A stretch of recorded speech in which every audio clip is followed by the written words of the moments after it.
เมืองสนาสมบูรณ์เปิดบันสอบเสียงประถมศึกษาในศกปี 2024-2025 พิธีเปิดบันสอบเสียงจบสันประถมศึกษาประจำศกเฮียน 2024-2025 ทั่วเมืองสนาสมบูรณ์จัดขึ้นอย่างเป็นทางการในวันที่ 26 พฤษภาคม ที่โรงเรียนประถมสะพาย ภายใต้การเป็นประธานของทานบุญเพ่งศิริวัฒน์ห้องเจ้าเมืองสนะสมบูรณ์ผู้สีนำแบบงานคงเขตวัฒนธรรมสังคมและการปกครองของเมือง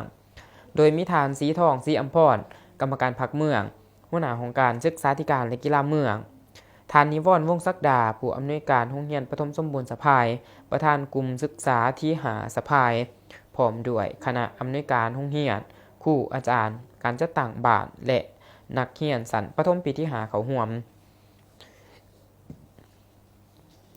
ในพิธีทานนางกุลนาวงศ์อินทกุมมาศหัวหน้าหน่วยงานการศึกษาก่อนวัยเรียนสามัญศึกษาและวิทยาศาสตร์ของการศึกษาธิการและกีฬาเมืองได้ผ่านข้อตกลงของว่าการเจ้าเมืองสนะสมบูรณ์ฉบับเลขที่150/จมซบลงวันที่20พฤษภาคมปี2025ว่าด้วยการแต่งตั้งประธานและคณะกรรมการสอบเสียงจบสันประถมปีที่5จากนั้นทานนางคำเพียรบุษดีหัวหน้าหน่วยงานการศึกษาก่อนวัยเรียนสามัญศึกษาและวิทยาศาสตร์ผ่านกฎระเบียบกรรมการย่ามของเสียงพร้อมทั้งแนะนำคณะกรรมการย่ามของเสียงเกี่ยวกับเจียสอบเสียงซึ่งในศกเฮียนปี 2024-2025 นี้ทั่วเมืองสนะสมบูรณ์แบ่งออกเป็นเก่าศูนย์สอบเสียงมีนักสอบเสียงทั้งหมด 1,076 หน่องยิ่ง567 หน่องมีโรงเรียนเขาร่วมสอบเสียงทั้งหมด56แห่งรวมมีห้องสอบเสียงทั้งหมด51ห้องประกอบมี4วิชาหลักคือวิชาภาษาลาววิชาคณิตศาสตร์วิชาภาษาลาวและวิชาวิทยาศาสตร์และสิ่งแวดล้อม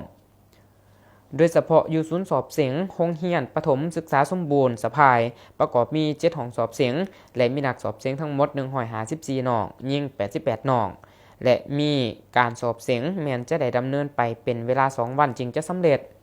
โอกาสนี้ทานบุญเพ่งศิริวัฒน์ห้องเจ้าเมืองสนะสมบูรณ์ก็ได้มีคำเห็นโอล่มกล่าวเปิดโดยเน้นให้คณะรับผิดชอบการเฝ้าห้องสอบเสียงให้มีความเข้มงวดตามระเบียบหลักการส่วนนักสอบเสียงก็ต้องให้มีความตั้งใจค้นคว้าหัวบทสอบเสียงและตอบให้ทันตามโมงเวลาเพื่อรับประกันให้การสอบเสียงได้รับผลดีมีคุณภาพ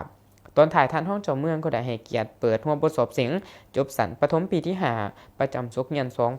2024-2025 อีกด้วย